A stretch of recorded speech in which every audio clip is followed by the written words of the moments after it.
brunch with my people though. The homie Dyke just cooked up a feast and we bout to eat it, bro. Fucked around and has to mix the lobster with the poutine. Daddy is rolling Blue Dream, them boys got down a routine. It's Naptown culture, cooking 7 courses. Had to pass the torch and now I'm grabbing second portion. So sit back, relax, grab a drink and a smoke. It's all the brunch on the way and get prepared for the jokes. Whoa. Hi, and welcome to the Heart of Brunch Podcast. I'm your host, Dyke Michaels. With me, as always, my co-host, Thaddeus J. McKee. Sorry, Peppy, wait. On the ones and twos, the wheels of steel, the sauce boss of Indianapolis, and the last broke dragon. Give it up for Zach Roan, everybody. Zachy, saucy, what? Well, I don't like that. There it is. You don't do that one. Zachy, saucy. Your intros annoy me so much that I forget, I black out when you say them, and then I listen to them like a week later, and I'm like, is that what he said? Yeah. Oh my God. I feel like you went back into baby mode on that one. I tried to.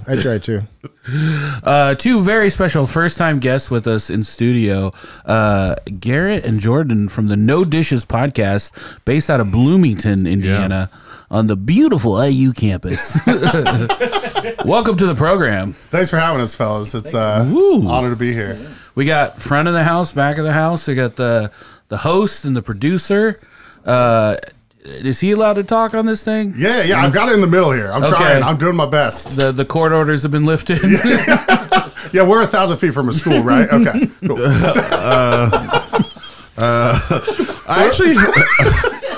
I'm actually getting scared.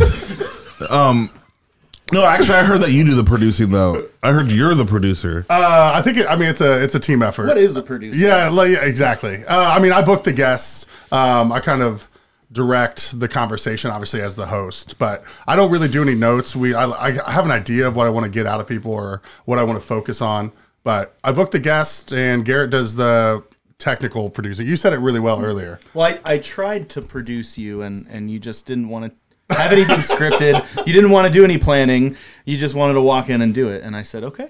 I like to wing. I trust you. Well, let's do it. I want to give you guys a compliment because I sat and I skimmed through a few episodes. I watched the episode with the mayor of Bloomington because she came to our adult summer camp. Oh, really? Nice. Yeah, I was like, I know her. Before she was mayor. Though. Before she was mayor, absolutely.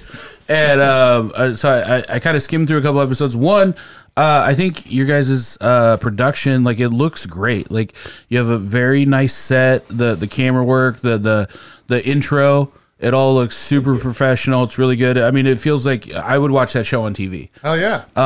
And then Jordan, to compliment you, I feel like you have a very good conversational style.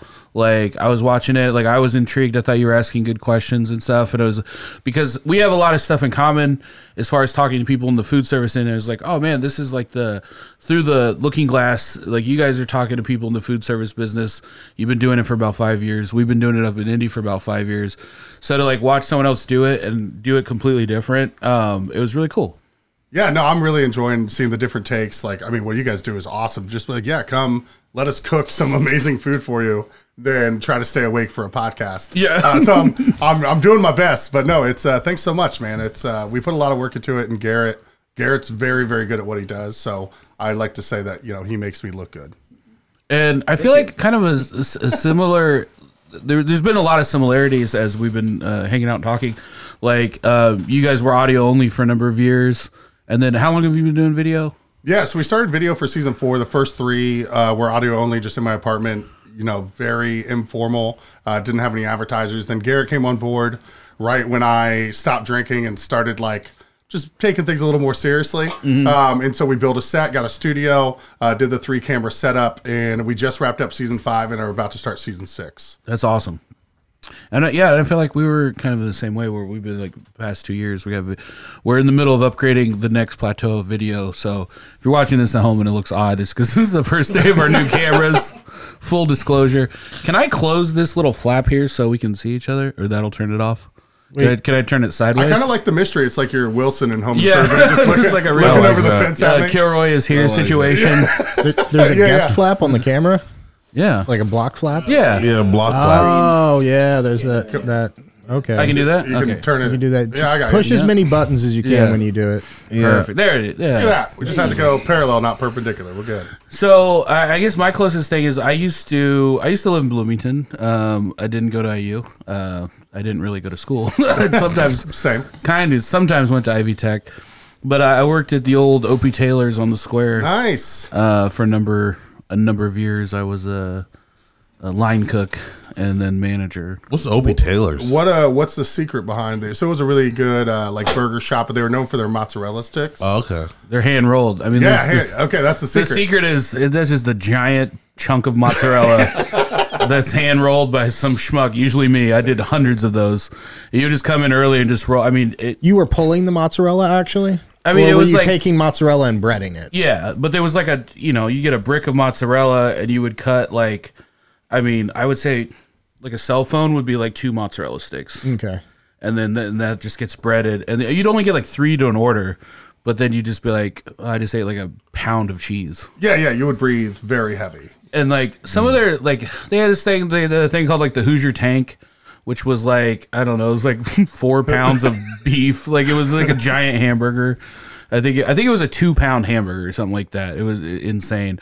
And they would have the same thing with like, because like college towns have all this like communal drinking things. So it's just like, here's a Stanley Cup full of beer, you know, here's a Gatorade cooler full of Bud Light. Yeah, margarita towers are out, Stanley Cups are in. Yeah, oh my God. So, yeah, Bloomington can be a wild place because it's such. I love Bloomington, but the best time I feel like is when school's not in session, and then it's just like, and then it has all the accoutrement of a college town, but it's just a small town again. Yeah, you know? summers in Bloomington are absolutely where it's great. at. And I mean, I've been in there like 14, 15 years. Did a little bit of Ivy Tech, dropped out because I was sitting in class like I could be making money right now. And I just couldn't do it any longer. But it's because of the university, there's so many incredible restaurants, so many things like we were talking about Bill Burr at brunch. He came through, played Assembly Hall. Shane Gillis came through, played the auditorium. We get national touring acts, even though we're only a city of 80,000 and half of that's students. Yeah. So you get all the pros and then all the students leave. And so the summer's just amazing. Plus you got the largest lake in Indiana down there. So you get to go out boating, enjoy some wildlife, do some hiking. Is Monroe the largest? Yeah, absolutely. Well, largest Indiana. Huh? Yeah. Really? Yeah, Lake Monroe. So it's the largest. It's not natural. I mean, it's a reservoir. I think the largest natural one is Wawasee. Ooh, I specialize in lakes, apparently. You studied in lake history. I was told we were going to talk lakes today. Yeah. We're gonna get. Have you done the pontoon boat on Lake Monroe? I feel like absolutely. that's a very the double decker. Yeah, I feel like it's just like a floating outhouse. It's great. Yeah, if you don't get like a skin burn for one of those slides, that's a rite of passage. Oh wow. Yeah. I remember talking to, this was years ago, but it was like because John Cougar had a house out there. I don't know if he still does. He still does. And I guess he came down to rent one of those boats one time, and they asked for like a credit card deposit, and he was like, "I'm John fucking Mellencamp." And they were like, "We still need a card." I don't Yeah. Don't know what to tell you. We're not in the 70s, bro. Come on. But I guess his wife came in and had to like apologize for him. And all No, that he's stuff. notoriously kind of an asshole. Yeah. Well, that is like if you're a celebrity, like we can't assume that you have money though. True. I mean, you know what I'm You saying? might 'Cause, not like, be carrying your own money on you. Yeah, right? well, no, not even carrying money. Like you could be broke. Like Bruno Mars. Mellencamp might have invested with Bernie Madoff, and we didn't know. That's what I'm saying. Bruno Mars, I guess, like he was down a lot 50 in the mil. casino. MGM, 50 mil to MGM, yeah. Yeah, 50 mil. So like, I don't know. Can he even buy McDonald's anymore? Like, he's like, come on, like he's on credit with everywhere bro, I just he need a goes Big now. Mac. Come on, man. Yeah, like I just need a Big Mac. He's like, that's what I like. Did Bruno Mars ever even have 50 million? Like, I don't feel Well, like. so I was told he like made. I saw something about it. He makes like 90 mil a year, but he's touring all the time, so he can pay it off. But I don't know if he's automatically just out of nowhere gonna be like, oh, I'm gonna stop gambling now. Wait, so he can pay it off? You think now? Yeah, I think he will over Because there's time. a court I mean, case. Yeah, I mean, bro's gonna print money. Like, But also, like, do you want to give more than half of your entire year's salary off? You know what I'm saying? Like, no, yeah, he might have to be penny pension for a little bit. I'd just be like Taylor Swift, like let's write a song, and then when we're writing a song, like it's like please help me. You got $1 billion. yeah, it's a love song to roulette. yeah. I feel like Taylor Swift could solve a lot of people's problems. Oh, like, yeah. that should be her next phase of life, and she just goes around helping people, Helping celebrities. helping celebrities that have made poor She decisions. can make a show out of it. Helping- Celebrity rescue. Celebrity Rescue. I want you on that show. I want you to be on that show too. Celebrity Rescue. She's trying to help Bill Cosby fix his reputation. That'll be the season finale. Oh, Yeah, she has to He's work not her way so up bad, to it. guys. Oh my gosh! First, she starts with canceled celebrities. Hey, the Weinsteins, the whoever, and then brings them back out. Like you start with a therapy session. The Kanye and then, episode would be wild. The Kanye is going to be my favorite Yeah, episode. yeah, absolutely. And there's always going to be a point where they go shopping, and I know that sounds sexist, but don't you want to go shopping with Taylor Swift? Or just have the small talk while they're like sorting through. They're just having like a really deep Yeah. combo. you know? Well, Like, it I know what I was humanizes them, thinking. you know, like when you're waiting in line. It humanizes them. It's like after the 40th one, I was like, I got a problem. Jesus. You don't know what celebrity I'm talking about. All right. Sorry, all I got in my head right now is I made that bitch famous. All I had in my head was, what's up? All right, I'm done. That's my new catchphrase. yeah, I'm taking that bill. it's coming back. What has been, because you guys, when I was looking through your catalog, like, I mean, you guys get some access to some, like, pretty, I mean, you were talking to, like, some politicians and some pretty big movers and shakers down there. Like, when did it go from, like, this is a fun thing I'm doing, drinking beers in my house, like, talking to, like, oh, I'm talking to the mayor of Bloomington? Yeah, I mean, it helped, again, legitimizing it, which is where Garrett came in, where, like, I don't think Carrie Thompson was going to come to my basement apartment and slam Manhattans with me, you know? So that helped once they saw that production quality. Yeah. But, I mean, I've been around for a while, and it's all, anywhere you are, it's all about who you know. So it's, in Bloomington, it's, like, big-ish but small to where, you know, it's 2 degrees of separation from just about anybody, and you just got to shoot your shot, you know? Be like, hey, you want to come on? And we've just been very fortunate that people have been down to clown and come on and talk with us. Was the mayor scared at first to go on your podcast? She didn't know the person. I booked it through her like campaign manager because she wasn't mayor at the time. I was mayor elect because she had in Bloomington. Once you win the Democratic nomination, you're in. So she had won that, but hadn't officially been mayor. Okay. But she did not know it was video. Because we've had that with a few people, which Garrett gets on me because I'm the one that books him. He's like, bro, you got to tell them it's on video. I'm Dude, like, what? we have the same problem. Yeah. This is like Black Mirror. Like we're just watching it the really white is. version of ourselves. No, it's a Black Mirror for them. Damn, I look tan. But this is a good question because I like to ask this. What was your reach out email? What were you told about the brunch? Were you given much information, or did you learn a lot of it yesterday when we talked about it in front of a crowd? So I wasn't able to make it. So I met Dyke at the first one that Chris put on, 3 weeks ago, something like that, a month ago. And then I wasn't able to make it up, but we had talked about, again, hey, we're doing food, you're doing food. Let's collab. You know, you guys come down at some point. And then Dyke reached out about having us come on. And then I think most of the rest was through. I knew nothing other than that we were coming up. I knew that you did the meal before because we talked about that in person, and then we were going to record. But I kind of like it that way. Kat and I were talking about that. We're like, I don't really want info. I kind of want to just like be along for the ride. Garrett's the one. I guess you can tell him more what we got. No, I was just Facebook messaging with Dyke after that first event, and just working out the logistics of like date and time and.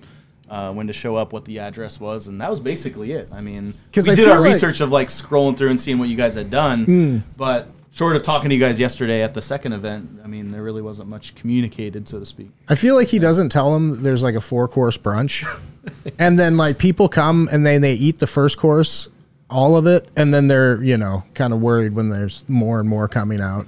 That's not a problem for me. I always say come hungry. Because we only had one time where there's once a person went out to eat before and then came and was like, oh, I just ate. And we were like, are you kidding me? That was dumb. But yeah, there's definitely a little bit more, but I think there is like, I also, The big thing is letting people know how much time it's going to take, because I think people will be like, oh yeah, I'm going to go knock out this podcast in an hour and then be on my way. I'm like, no, I need your entire afternoon. Yeah, and then 4 hours later, we haven't even started. I think my wife was more curious about that. Like, how long exactly are you going to be gone for? Or the whole day, really? I was like, For a I podcast? think For so. a breakfast podcast, huh? She's on the phone with her friends like he's cheating. He's How long does I brunch can really tell. take? Yeah, what's her name?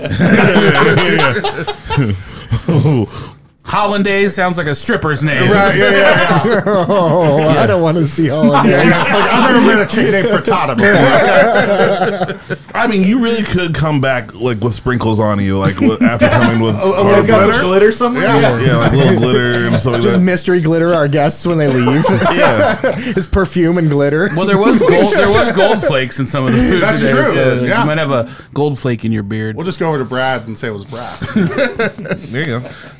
Well, while we're here, let's go ahead and get into our Smoking Goose brunch breakdown.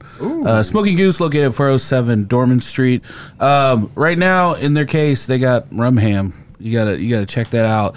Obviously, they have all the salami and fine charcuterie meats, all the normal stuff. They also have a cool smoked case over there. I don't know the last time you've been over there, Zach, but they'll have like smoked salmon, sometimes prawns, like cool kind of random stuff. You go in, you grab it, whatever they decided to smoke that day.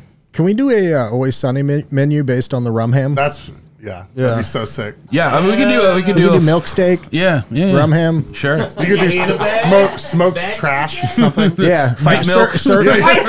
Serve stuff out of cat food cans. Oh yeah, that would be good. Do you guys know Justin Walker? A chance? Name sounds familiar. He worked for Walker. Smoking Goose. He used to own the bar in Broad Ripple. Usual Suspects, I think. Okay. Yeah, but anyway, it was Shot in the Dark. He works with Red Fraser Bison. He's a buddy. Oh, of I mine. do know. Oh, Yes, okay, yes, yeah. yeah. That's. I call him Bison Justin. Oh, No, nice. I'm just Yeah. kidding. What? I lost my train of. Oh yeah, we're talking about the food. So today's theme was April Fools, and so Zach, I'll let you start off because we had a bunch of layers to today's episode. Did you want to do the fake menu? Yeah. All right. So the first thing we did was we came up with a fake menu all based on things that Thad hates. Man. And the goal was for him to read them and just have this negative feeling about the brunch that was going to happen. So Jokes on you. I can't read. but when I read them to you, your face was priceless. I recorded the whole thing. I was trying to act like I was recording everyone, but I was just recording Thad.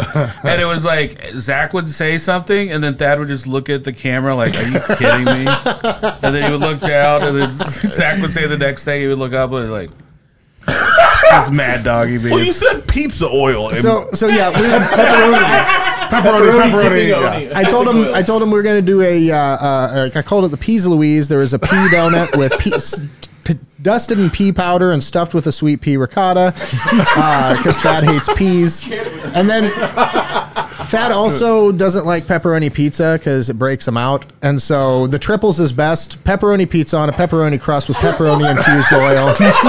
And that's the one that kind of got me mad. I'm like, yo, you guys. Like, I know you think it's funny, but like, it really does hurt me. Because Thad also doesn't like oil. He does not like oily things at all. I do like it. It just hurts my body. Right. And I want to say this. This is a testament to you. The pea encrusted thing, I was like, okay, they want to prove that they can make good peas. And I was like, so I was kind of like, with ricotta, okay. Like this, I was like, this could be good. And like, I wasn't afraid. That one actually sounded decent. Yeah, when I was writing like, it, oh, okay. And then the pizza one, I was like, okay, y'all. Then fake steak, because Thad, anytime we have a vegan menu, you can just see it's like a sad day for him. So the fake steak was a soy tempeh protein slab. I made sure to describe it as unappetizing as possible. I feel like you shouldn't use slab in food. Protein. Served with warm buttered pita and seasoned dunking oil. I like how you added more oil to the menu. Yeah. The last thing was There's a lot of the Raisin Bran crispy treats with Metamucil glaze. What is that? Now, Keeps you regular. I gotta ask, as first time guest of the show, when he read that off as the menu, were you like all of this sounds gross, or like maybe this will be good? What was your honest thoughts? Very open-minded. Okay. I love ricotta. I wanted to know what made oil dunking oil, so I was very intrigued.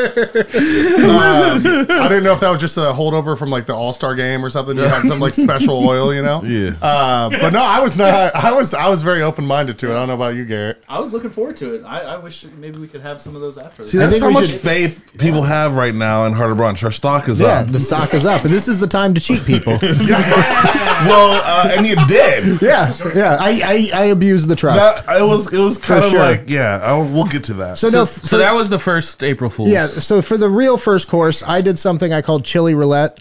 I did 3 different chili dishes. The first one was a sweet chili garlic shrimp with Korean pickles. I did a chili dog supreme and put some Indiana ramp relish on top of that. And then I made a massaman curry, peanut butter, and jelly. And the trick was that one of the items on each person's plate was doused with super hot sauce.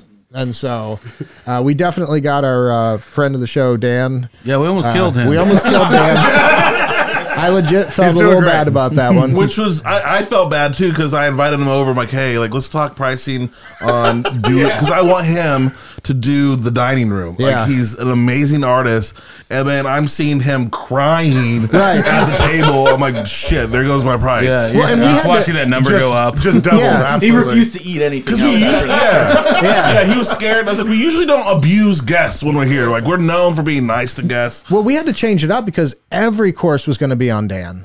Every trick. But then, after the first one, it was like, I don't know if this is a good idea. Yeah, It's starting to feel he's kind of already like crying. everybody Crying on versus the first Dan. trick. Yeah. You know, if you cry on the first course, there's probably something wrong. Yeah, there's no crying in brunch. Yeah, there's no crying in brunch. And if you had a restaurant, if you called it Crybabies, like where you see food that invokes emotion or pain, actually people would probably be into that. Yeah, it's like a twist on Dick's Last Resort, but just like a little more physical. A little bit more physical and real. Yeah. You just walk in and they give you a ball tap. Yeah. You get ball taps. Those are crybabies. It's just called PTSDs. Everything hurts. PTSDs. PTSDs. I like that. They got really good wings. You walk in like what's that voice? Like, Grandma? Yeah, we got recording of your grandma talking to you before you died. Yeah, we're fucked up. It's just all like 90s style bullying. No, ball tap. What's up, pussy? We say all the old slurs.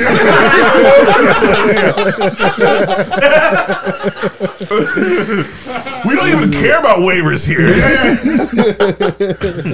Oh my gosh. So the next course was one I made, and it was in honor of P.T. Barnum, who was kind of known for being a great prankster. He called them humbugs. So the reason it was on a pretzel bun is because he ended up being in the circus at the end, and the pretzel tied into the circus. I forgot to tell you guys that earlier. How did the pretzel tie into the circus?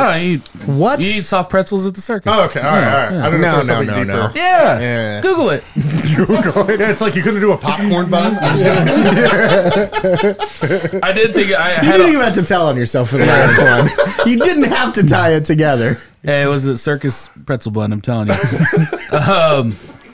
But he had this thing called the Fiji mermaid, where he basically took a monkey corpse and a fish and sewed them together and said it was the skeleton of a mermaid, and that was one of his attractions. So I did a hamburger slider, and then instead of, I was gonna put lobster on it, but instead of surf and turf, it was crawfish. So that was the fake out, and then the fool's gold mac and cheese that actually had flakes of real gold in it. So it was a fool's gold. Yeah. Was it? Oh, is that the mermaid? The Fiji gold. mermaid. Look at that. Yeah. Oh, wow. That's super creepy. Yeah. Here's the thing about that memory. If he has AI now, this guy would be a menace. You know what I'm saying? Oh, absolutely. He'd be making different memes, throwing off elections. He would be all in it. Yeah, have you seen the Chocolate Experience? I don't want to even know what that is. It was some AI generated Willy Wonka nightmare. Oh, yeah. That was In Scotland. like an empty warehouse. Yeah, and they kids are threw an crying. event based on Willy Wonka and basically just had ChatGPT write it all, and it was wild. Oh wow! They had like Yeah, really good. cool visual advertising, and then you got in there, and it was just trash. Yeah. It was trash. No. It was this is not not well chocolate. done. Yeah. There was like this one. Number one. There was this one girl dressed up as an Oompa Loompa and just looked miserable. And like they ended up doing, people that like worked this thing ended up doing like news things like, yeah, this was a total cluster the entire time. Oh, wow. Like we're because Because your boss is a robot. Well, the there guy, we go. There's with the green hair. Yeah. She's the one that just is like, what am I doing with my life? And a lot of them were saying, like, we signed up for this, we signed contracts to do this, and we realized it was kind of a bust when we got there, but we tried to do our best. The guy that played Willy Wonka said they handed him a 14-page monologue that was basically just shat out by ChatGPT. And it even had weird lore that they recreated. So there was a character that they called the Unknown, which hid in the walls and was an evil chocolate maker, and they had that character in the Willy Wonka experience. That is amazing. Yeah. I want to say this to our fans or future donors. If you give us at least $2 million, We will make this. we will not remake that, but even we more will nightmarish. Your own we chocolate will experience. do Willy Wonka's Nightmare experience. a nightmare experience. Yep. That will be one for the ages. I mean, I can picture Thad like on the boat, like doing the crazy. Like, You would make such a good Willy Wonka. See a world of great imaginations. he's singing and having a good time. Imaginations. Have you been practicing that? He had to wait for the pun. Wait, is that Thad? I'm sorry. He's been doing it. Yeah, joke's on us. Yeah. Joke's on you. I've already been Willy Wonka. It's like, and I've raised 20 grand already. Where Cool, Chad. Cool. I also found out, this is not so fun, but P.T. Barnum's first gimmick is he bought a slave, and he bought a slave when slavery was already illegal in the North, and just everybody was kind of cool with it. And then he Like a joke slave? he bought a joke slave. And then he said he had the world's oldest woman, and he said that she was George Washington's nurse or something like that, and said she was 161. So much so that they had a public autopsy because they thought that it was scientifically the world's oldest person, and then it just turned out that upon that she was 80 years old. But he also pulled her teeth so she would look older. Oh my he was a real piece of shit. Jesus. But the burger was great. Burger was great. I'm glad you took your inspiration from P.T. Barnum today. Wow. Here's the thing. I feel like P.T. Barnum was that era's Vince McMahon, and I feel like I feel like when you do things of that level, you're probably somewhat evil. You know, you're probably gonna poop on someone's head. Yeah, exactly. Was he Vince? Oh, excuse me. Was he Vince or was he more Andy Kaufman? Oh, I think he was just more. I don't know. Did Andy Kaufman do anything that bad? Andy Kaufman, as far as I know, didn't have any slaves. No, You don't the know that. scoreboard's 1-0 there. Yeah. You do not know He that. took everyone out for milk and cookies. He Maybe fought R. women. Kelly would be the closest. He fought women in the rinks. What was your next course there? The next I got some cricket flour and I made some chocolate cupcakes out of it. I stuffed it with a dark chocolate ganache. I made a marshmallow buttercream for the top. And then the trick in this one was one person's cupcake was stuffed with black ink, and that was Thad. Of course, it You know was. what's crazy? That out of all the random people that could have got that, Crazy. somehow Thad got it. Somehow Thad pulled that So roulette. random. 1 in 6 shot. Yeah. Are my teeth still black? Actually, They look they're great. not. They look fine now. I was actually very nervous about this one because I didn't know how long it was going to dye your teeth. But not nervous enough to not. No, not nervous enough to not do it. And I kept walking out in the living room, and I mean, man, you could see it, and nobody was saying anything. And I kept waiting for somebody to say something, because it definitely. Have you ever found out you don't trust anybody all at once? Yeah. Should try it. And then, so I would say the last course, so called Jokes on Me. Fool me once, never be fooled again. Now watch this drive. I was gonna. The goal is to get one of those miracle berry pills and give everyone one so you could try this. I made a sweet salad, and eat half of it and then take the pill, and it was supposed to reverse your taste buds or whatever. And I have a feeling it's here now. Yeah, probably. I'm sure it's here right now. Yeah. I'm sure it arrived like since we've been down here, but it was late. It was held up in traffic, so. What ended up happening is after dessert, everyone got a bonus salad, which is in its own kind of an April Fool to make someone eat a salad right after they had a cupcake. You know? Yeah. How did you feel about that, Thad? I mean, it helped wash my teeth off.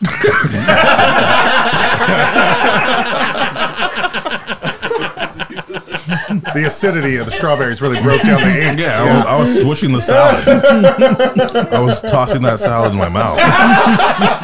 That's the best place to do it. It's the only place to do it. I will say having the salad last made me feel kind of healthy after a 4-course meal. Yeah. Oh, that's interesting. You Yeah. frame it like, I'm ready to go for a light jog. there we go. Yeah. It's like after you sprint and then you just kind of like walk off like the last that was bit. good. It's Yeah. nice. I like that. All right. Let's take a quick commercial break and we'll be right back. This week on the After Brunch podcast. They celebrate Christmas differently, like Grimace or Crimus, and from where you're from. Krampus. Krampus. No, you had it right. It was the Christmas Grimace. And Mayor McCheese, you know. Join us at patreon.com/harderbrunch.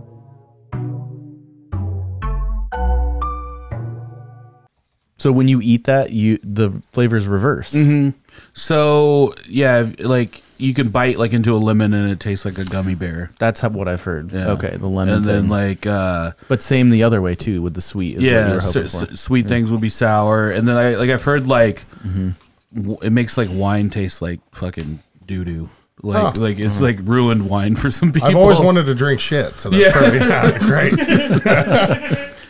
You can.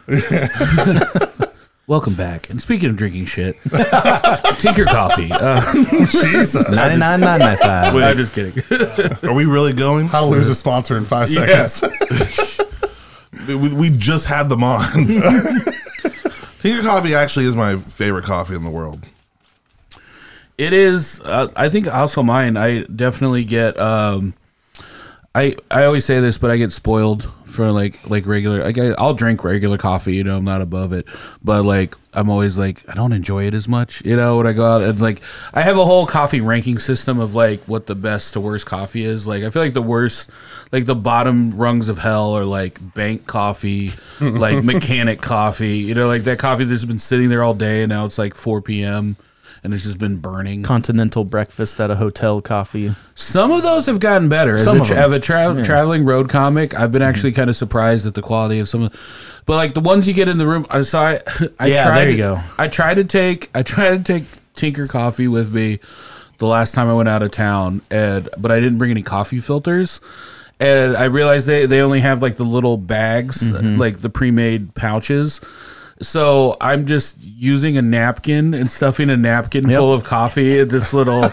And so I can't blame Tinker Coffee for what came out, but it wasn't my normal brew. I'll put it that way. I stopped trusting those hotel machines when I learned that people clean their laundry in them. Excuse me? Yeah, they like wash their socks and underwear in like a hotel coffee machine because it's hot water. Oh, that's smart. Very smart to not trust it. That's correct. That was also the story of the last time I used a hotel coffee machine. Yeah, that ended it for me. So just bring Tinker on Just the bring go. Tinker. If you're afraid of people sabotaging your coffee at hotels, get Tinker on the go. It's only the best. But speaking of the best, I'm not gonna lie to you. I really like this drink. 2 of Tarts. That's one of their good ones. I didn't want to get it wrong because it's just like the artwork is so cool. Yeah. It's so flavorful. You guys don't drink, so I don't know why I'm talking to you. No, I mean, I've had that one many times. Oh, you had it? Yeah, You liked yeah. it? It's good, isn't Absolutely. it? Well, It's I mean, like a faux sour, right? Upland is Bloomington's own. Yeah, I mean, Upland, man. Oh, what's the store like in Bloomington? So there's the brew pub on 11th where they started out, and then they've got the wood shop where they do all their like sour program. Okay. And then over on the west side, they call it Profile because it's on Profile Parkway, but that's their main brewery, and they're just about to reopen their tasting room over there. Oh, really? I would love to go there. I don't think they'll let us go there. We're just the Indianapolis kids. We need to break into the Bloomington scene. Yeah. I do like to say that because Upland was drank on Parks and Rec, that I feel like Harder Brunches exists in the Parks and Rec cinematic universe. Oh, I like that. That's good. Via Upland. That's all I got. No, I didn't know where I was like, cool, yeah. Yeah, keep telling yourself. Just keep wherever you need to win. Things going okay at home, Dyke? It's like Ron Swanson and I are pretty much this. We're tied. Yeah, we're the same. Sure. That was like the same reaction when you tell someone like a dream that you had. Okay. Yep. And then the couch said, "Get out of here." The couch said, "What?" Yeah, that was crazy. No, I did want to ask you, both of you separately, what has been your favorite experience as doing the podcast? Or your favorite experience that the podcast has allowed you to have? That's a tough question. It was a weirdly worded question. I'm still trying to process what I was kidding. I can take that one first if you like. No, Garrett, all you, buddy. Well, so I get to, as behind the scenes, get to sit and listen to every episode from start to finish, and I get to meet these people who I've never met before, who Jordan's talking to, and hear their story and why they're really passionate about whatever, they're passionate about, why they started their restaurant, how they got to where they are. So some of those connections transcend outside and past the episode, and I get to discover new restaurants and then go meet those people and try their amazing food that I probably wouldn't have ever known about otherwise. Now, do you guys go and eat at the restaurant beforehand or after? Like, have you eaten at every restaurant that you've interviewed? Yeah, I mean, I have. I think there's like maybe no more than 5 restaurants in Bloomington I haven't tried or been to. Sure. But we don't deliberately. We have. It's funny you bring that up though, because we have talked about doing that as part of just kind of upping our production value for this season or the upcoming season, where we go out, take some pictures, and those can kind of go up on screen and talk about our recent visit. So it's hilarious you brought that up because that's one of the things that we're like looking at. But it's, I don't know, man. I've got my experience of just eating out all the time to kind of lean on. Yeah. And plus Bloomington's it's a small pond. So like if you get out there, you probably hit all the spots. Yeah. I mean, there's still over 400 restaurants. So wow. it's a pretty extensive list. I'm not going to have you talking about, I'm just kidding. Bloomington's big. Okay. Yeah. Because your town is such shit. Like, I've got a little man's complex about Bloomington. Yeah. It's the same as Indianapolis. We're a big city. I will say this: the last few times I've gone down there, there's like all these giant apartments springing up and stuff, and I was like, it does seem a lot bigger than even when I was down there. It was like, I feel like Bloomington looked the exact same way for a long time. Yeah. And like now they are really like literally building it up. Yeah, Kirkwood and the Square are still like their historical, not too much change. The only thing on Kirkwood is the big Graduate Hotel that went up. But yeah, surrounding areas, you have a lot of the like 4 stories. So like you can't go above 4 stories. The first floor's got to be retail. Top 3 can be apartments. So that's just kind of the building code that they've implemented. You see that in a lot of places though, where it's called the 3+1. And so we've got a good amount of empty retail, but we actually just got our first CRG restaurant down there. Brewburger opened up. We haven't had any. And so that's kind of cool. Obviously, like we like to really support Bloomington places. Yeah. But I mean, I like a lot of what they do, and I like Brewburger, so I'm not mad about it. I love that ketchup. Sure. Yeah. It's my jam. And I've always said it's not the size of the building; it's what's in it. And the fact that you guys have such good people, no one laughed at that joke. The fact Why did you know? You were so serious. Something that you were Well, into. I was going to say it's how you use it. It's What's in the building, Thad? I didn't want to make it a joke if you were being serious. I didn't have my joke eyes on. I was like, I think I have to be serious. I have to pull this out. Act like that's what I was talking There we about. go. Pull it out. That's right. Hey. Oh, But you didn't answer your question. What was your favorite moment in the podcast? If you have well, one? the coolest experience is being able to go up to Indianapolis. We got to do this really cool brunch podcast, and that came out of No Dishes. So. Oh shucks. Panda bear over here. Hit that panda noise. I just really, so a lot of the people that we have on, I already have had some type of relationship, or that I've known them, I've talked to them, but I find out so much more about these folks when we have them on. For sure. Like there's some people I've known for years, but once we sit them down and we sit across the table and we got mics in front of us, it's kind of sad that it takes that.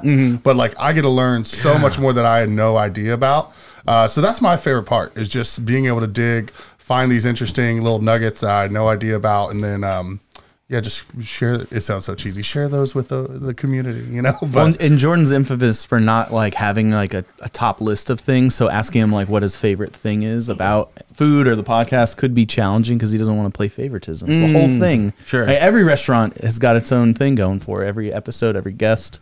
But it is cool. It is really, I don't know if fulfilling is the right word, but it's like, or gratifying, but having people out just be like, hey man, I listen to your podcast and I love it. And it's really cool. Like that, I don't think will ever get old. It's something that you mentioned earlier. Someone was talking about like, oh, we met Bert Kreischer down. Like he talks about that. Like, it never gets old to me having people be like fans. Not that ours are fans, but like just having people appreciate the work that you do. I was going to ask that because I would say Bloomington being like, you're probably going to see people a lot that like, hey, there he is. They're like, listen to the podcast. Or it always surprises me. Like, it always kind of catches me off guard when people are like, I listen to the podcast. I'm like, you do? Like, really? Yeah, you mean it? Listen? Yeah. You're listening?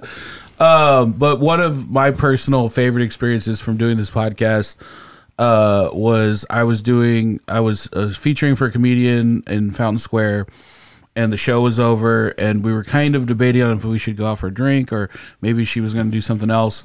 And I opened up the back door to the White Rabbit, and there's this kind of like they had roped off the parking lot, and this restaurant was having, it was like all of the local soccer teams were having like the neighborhood soccer teams were having like this big party, and they had like hot dogs and stuff out there, and I was like, hey, there's like a party going on back here. Do you want to guys check it out? And she was like, yeah, this comic's like from New York, doesn't know anybody, and she's just me and Thad with her, and we walk up and we're like, oh, I'd like to order 2 hot dogs, and the guy like working the hot dog, he goes, are you guys Harder Brunch? And nice. We were like, yeah, and he's like, you guys don't pay for hot dogs around here. Dude, hell yeah, man, hell yeah. And then the comic lady was just like, who are you guys? We're kind of a big deal. It was kind of amazing. It was, that was one of the best moments of my life. Hey, free hot dogs, man. That's tough there. It was kind of the way he said it though too, just like it was like mafia style. Like, your money's no good here. No, you say, yeah. You guys, you've earned that respect. Yeah. Thank you, Donnie Brasco. So we're in the hot dog mafia now, is what I'm saying. Anybody that what's been the worst experience doing the podcast? Have you don't have to name names, but there had to have been a worst episode? I'll tell you mine if you tell me yours. No, that's fair. That's fair. I'm sure, Garrett, do you have an answer for that at all? Well, so Jordan's been doing it longer than I have, and so my well of bad experiences is much shallower than his to draw from. I mean, I had one technical issue. We got like 10 minutes into the intro that was going like phenomenally well, improvised conversation, and then I realized there was like my audio recorder didn't have the right mics mapped, and it was like, hey guys, we gotta totally redo that. Scrap that. That I don't ever like when that happens. Yeah, I know. I got it now. It's we did one. I really like this dude too, and he manages a restaurant down there, and he came on, and dude was just like, he was just even saying like, hey man, I'm not in a good place right now. Like when we're just shooting the shit before recording, and you could just tell. So we record, and I mean, dude's just like no eye contact. He's just staring down, very just like just a pessimistic. I don't know. It was just not dark place. Yeah. It wasn't. So we ended up not putting it out. And I felt bad because again, it just wasn't good timing. Yeah. But it was not good content. It wouldn't have made him look good. It would have made the restaurant look good. Yeah. So we're like, we're just not going to put it out. I do want to ask a question. Is he still alive? Yeah. Yeah. He's. It's a question. Yeah. No, he is. I think mine was very similar. We had someone. So this was early days. But we had someone cancel on us at the last minute. We used to have a big problem with people can't. Like, I think before they realized how much effort went into. People Right. was like, oh yeah, I'm not gonna make it. Thought And it was like, much more casual. like, bro, I just made a 4-course menu for you. yeah, like, your ass better get over here right now. Yeah, those always suck. Because, like, it's not just, like, about us, but it's also about them, too. Like, oh, like, you don't respect people like that? Mm-hmm. Like, and, like, that always hurts to see. I mean, that's one of my biggest pet peeves in general is just people not respecting my time. Yeah, you Like, don't- you know yeah. what I mean? Like, and I think it comes with age too, because like I don't want to be like old man yells at cloud, but I feel like Gen Z has come up with like everything is disposable, like everything, like any plan you can back out of at the last minute, and so it's like I deal with a lot of people in podcasting and comics like that, and I'm just like, hey, you got to show up for the things that you agreed to Right. show up for, and they're like, what are you talking about, Grandpa? yeah. Old Man River. Yeah. Yeah, I do a lot of different things, and I'm pretty busy not to be like, oh, look at me. But like, so when I take time to be like, hey, let's hang out. I want to spend time with you. And then like, we don't like that. It just annoys me because it's, I don't know. I want to go out of my way to be like, hey, I really enjoy spending time. Let's kick it. And it's just like, oh no. It's like, all right, well shit. Now don't know. I could have spent this time hanging out with somebody else that I've been wanting to get to. You know what I mean? Would you say that's, like, one of your love languages?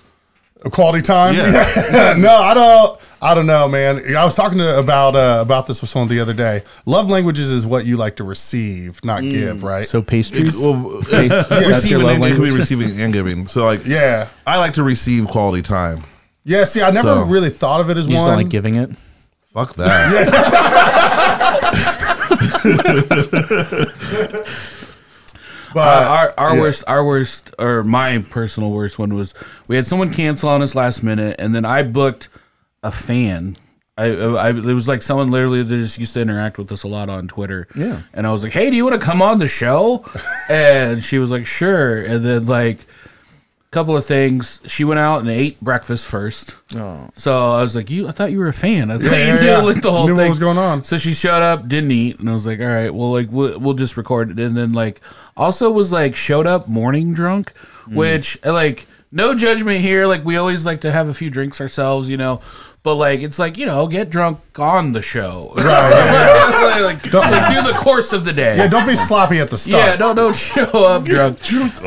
And we did. I mean, we did a full hour, and it was the worst podcast ever. And it was the exact same thing that you were talking about, where it's like, this makes us both look bad. Like, Right. this looks like we're pulling a prank on her. Like taking it, like she's sloppy drunk, and we're like, tell us some more about yourself. Yeah. What's your biggest regret in life?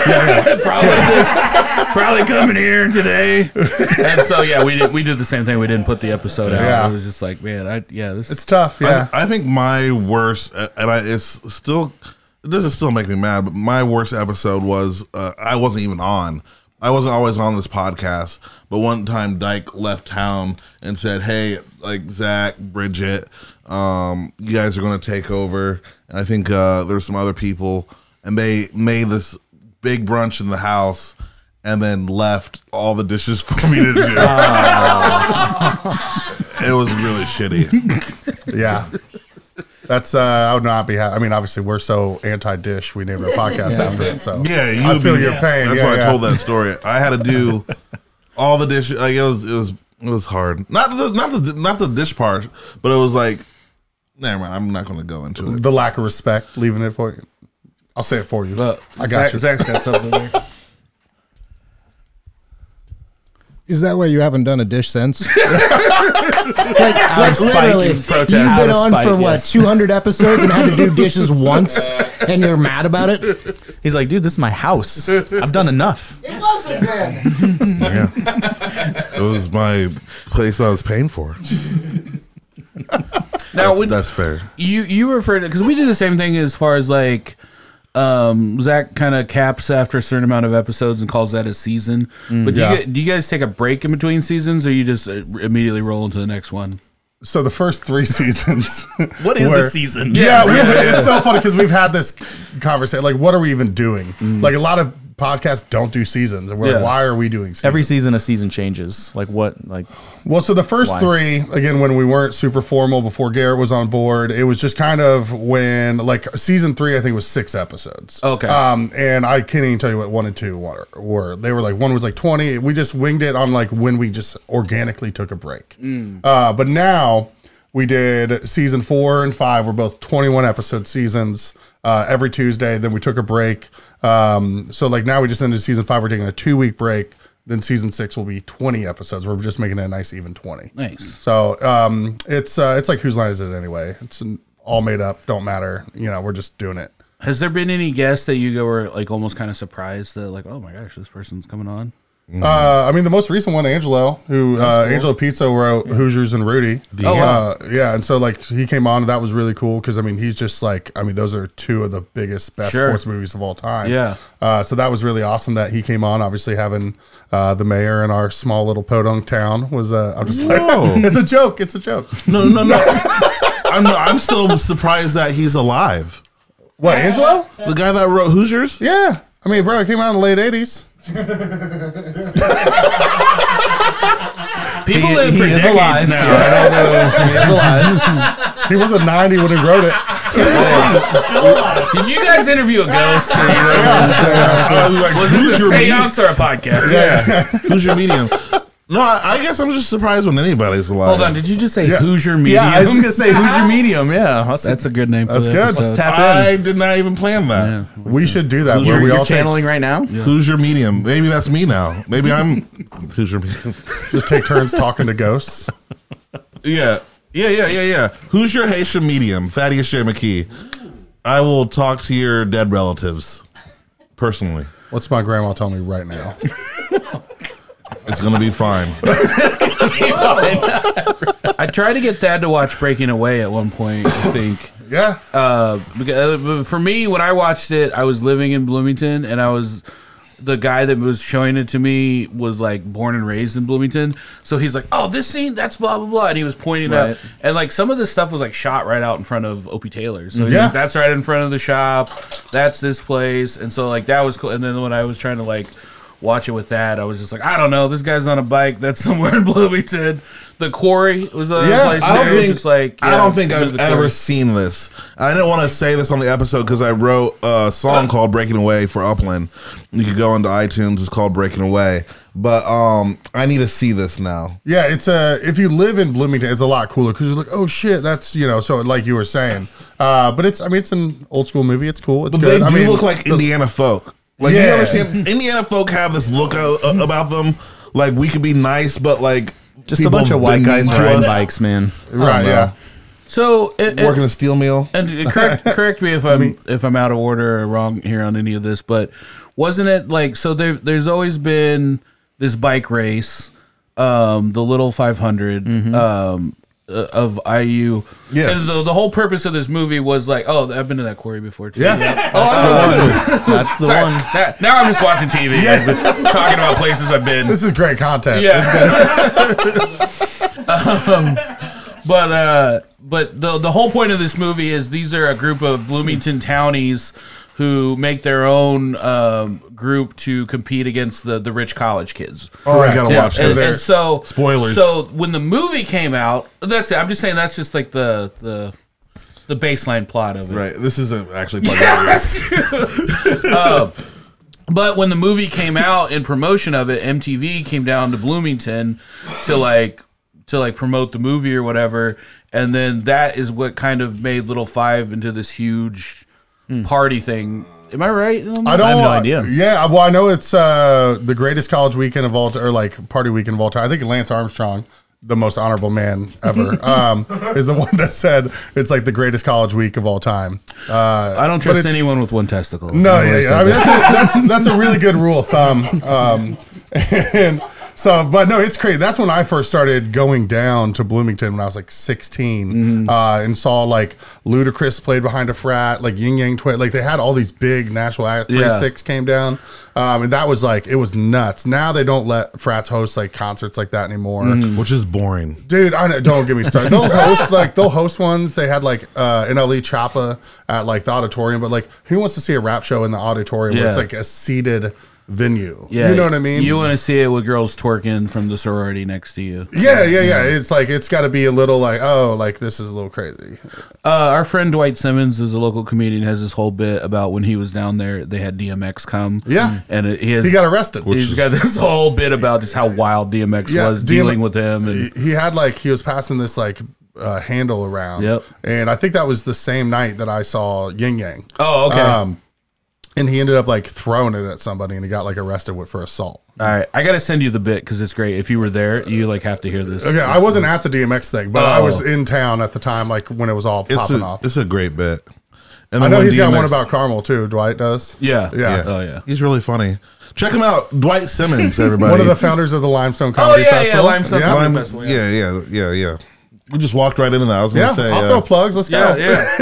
do you guys walk around? Do you guys like interview people or go to Limestone Festival? No, we haven't. So we had Jared Thompson on, who's the owner of the Comedy Attic down there. That was back like an audio episode in the apartment, like in the middle of COVID. I remember we like wore masks through the whole episode, and my contacts were drying out so much from just all the hot air I'm spewing, just going out dry. That's Jared. Not that was the main takeaway from that episode, but Jared's a really fascinating individual, and I've heard the Comedy Attic is one of the better venues for its size nationwide that people get a lot of love for. So we're really appreciative to have that in It's Bloomington. a kill box. And what I say, but when I'm saying that, when comedians go there, if you're good, like you're going to have a great time.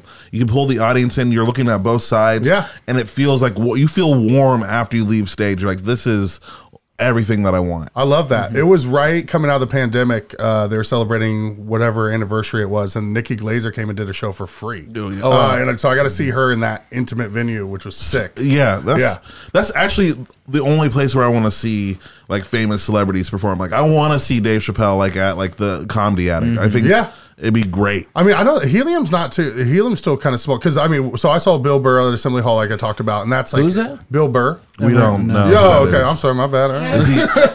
I didn't know the backstory here. I want you got canceled this morning. I want to hear. Yeah. You gotta be up on your He stuff. did what? You're a podcaster, man. You're a pod. No. But no, I saw like Gillis and Norman at Helium, and I thought that was like still fairly intimate, and I really enjoyed that. I remember like right when stuff started opening up, Thad and I went to Ohio at the Funny Bone and we saw Tim Dillon. Nice. And we were like, I don't know, like 3 rows back. We were very close. And it was so intimate and cool. And then the next time I saw him was at the Murat Theater. And I was like in row like double J. And I had like needed binoculars to see the stage. And I was like, oh, this is such a different experience. Totally than different. seeing him Yeah, at a I want small nothing club. to do with that large. Dylan's great though. Him and Burr are like two top two for sure. ranters of all time. Do you listen to his podcast? Yeah. Oh, I think both of them are. There's very few people that I could listen to a one person podcast. Yeah, that's exactly. They're the only two that I know. Both of them. Locally, Ben Polizzi. He's got one, and he can keep my interest. I wouldn't listen to myself talk. Like I would feel like I would just slip into madness after 5 minutes. Absolutely. I need someone to talk with. Go back. Yeah. And you do slip into madness.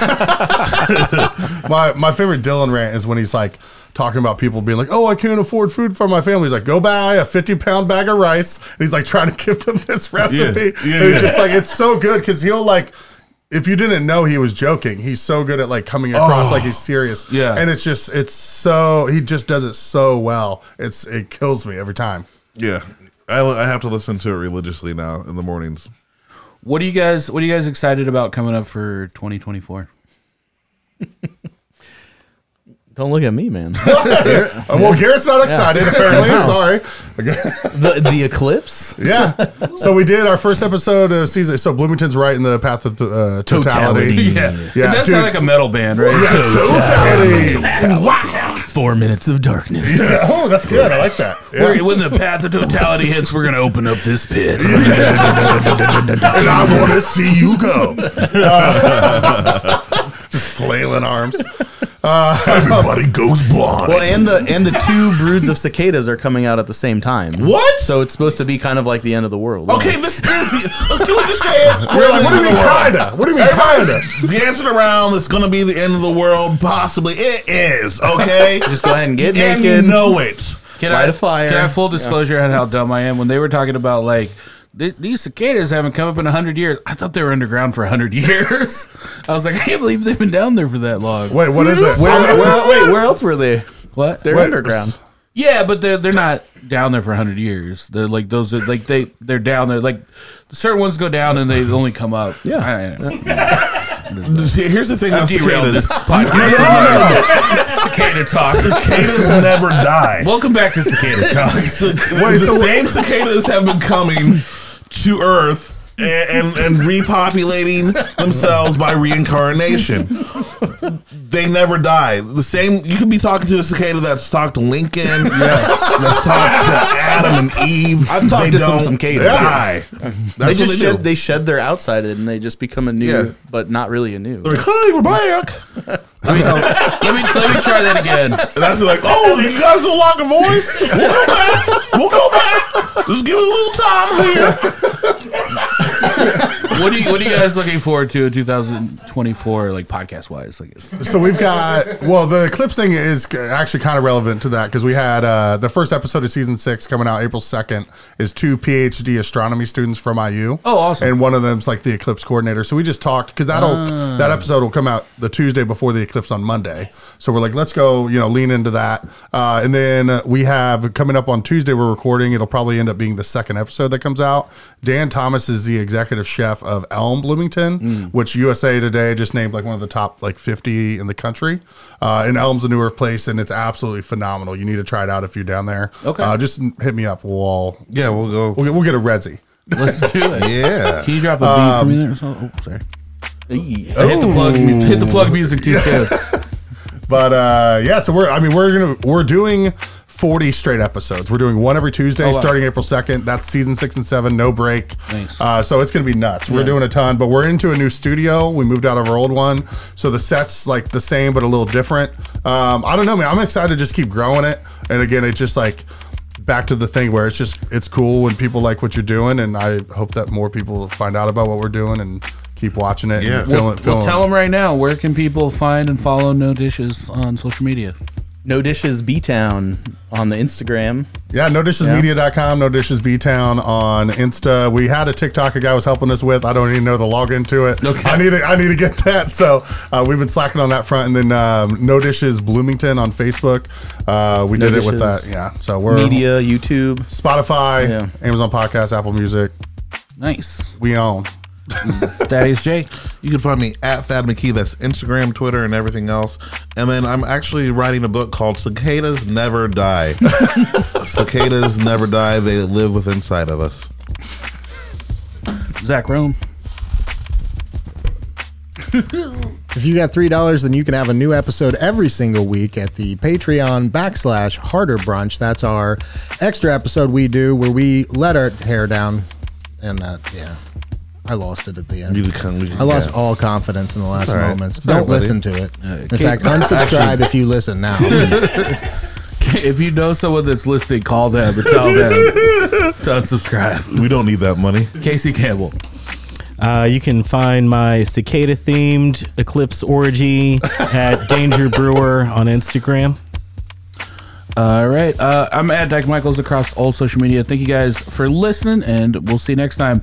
Check out No Dishes. Go give them a positive review, and tell them Harder Brunch sent you.